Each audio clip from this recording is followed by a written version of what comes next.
Tingin ko may darating tapos magtatanong sa akin. Tingin ko lang. Yan, di ba? Sabi ko sa Magandang gabi, inyo. Master. Oy, pare. Oh, Kumusta? oh. Tingin ko may tatanong ka sa akin. Siyempre. Oh, yun, ano yun? May problema ka na naman ba? Ay, wala. Paano mo malalaman ng isang tao kung tunay siya kaibigan para sa'yo? Ganito yan, oh.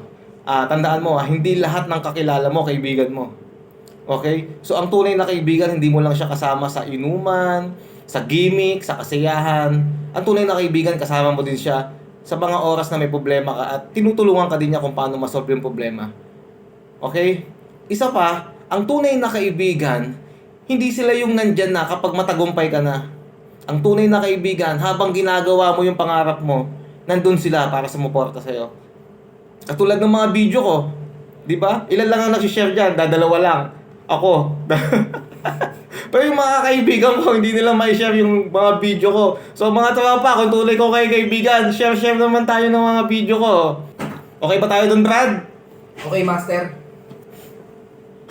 Siyempre, hindi ka mawawalan sa akin. Yes! Woo! Magbagong buhay ka. Salamat, Master.